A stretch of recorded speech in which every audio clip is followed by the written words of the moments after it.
this. If you think about the overall journey for an effective WCXM package selection, it's really a couple of phases, right? As we said, you start with the definition of the business problem and the key use cases, and then you map those to what you want in the name of solution capabilities, right?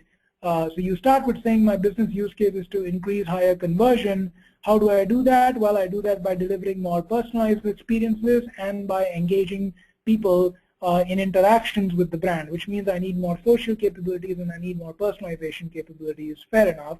And from there, you start to identify, which are the potential package candidates who can deliver some of those capabilities, right? Excuse me. Right. So then you essentially have a long list of packages that you're trying to, validate some of those capabilities against. And from there, you're trying to go to a short list. And as I mentioned earlier, you don't want to build a 500 line item evaluation criteria to go from your long list to short list. You want to leverage the information already available, both from industry research and probably your own expertise, to rapidly go through that process and narrow it down to the 2 or 3 ones that you want to spend more time on, right? And thereafter, you're really taking a very business-centric approach to evaluating these solutions, right? Where you're saying, let's define the key business scenarios that articulate those real-life usage models for how the package will really be used. Let's validate the short list against those scenarios and see how they perform. When we bring in vendors to do product demos, let's give them the scenarios right up front so that they are not coming in and showing us their standard demo or their canned demo. They are tailoring that demo to our business process and to our business scenarios. And then finally, both time permitting as well as need permitting, you would plan to do some test deployments and POCs, again driven by those business scenarios, right?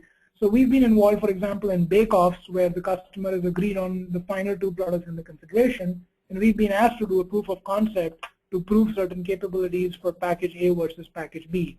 And some of these are paid engagements. Customers at times choose to pay money, but if you look at the value of that small investment of 4 to 5 weeks of a proof of concept to validate your final 2 for a platform that you will probably invest $1 million in licensing and 3 years of maintenance with it, it's probably very minuscule and it's probably more than worth it at times, right?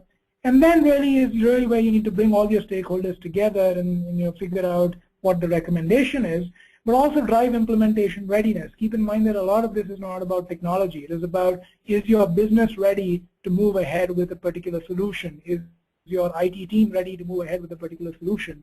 Do organizational changes need to happen, in the company that is choosing a particular package or a solution before they can, buy it? Buying the product is probably an easier thing. Paying the money and getting the license is probably easier.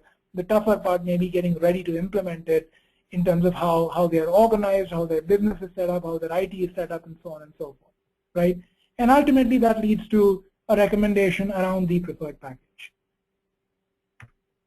All right, so that pretty much concludes it. I wanted to leave you with some references, material that kind of inspired me over the years as I was ramping up on this topic, and as I've done package selections for numerous clients.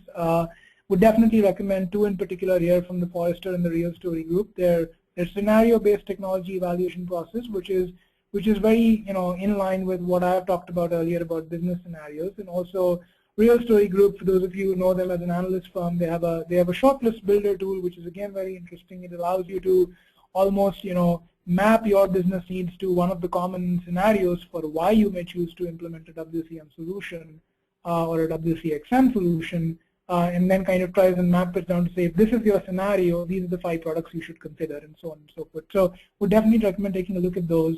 Other than that, there's a very interesting video show hosted by CMS Connected, for those of you who follow them, in partnership with a firm called the Digital Clarity Group, where they've talked about how to select a content management system. And finally, for those of you who are really interested in more detail on this topic beyond what you have in this webinar and beyond the slides, I'm sure you'll get a recording of this webinar for offline reference, but there's a whole white paper on the topic that I wrote recently, which is a more detailed version of this webinar. It has the same content, but there's a more detailed version of it. For those of you who are interested in reading it, it's available on our public website at Sapien Nitro. So please feel free to download it from there and take a look. Please feel free to share your comments as well. More than happy to hear your views on the topic. All right, so that pretty much concludes our webinar for today, just about on the hour. I will open up the chat panel.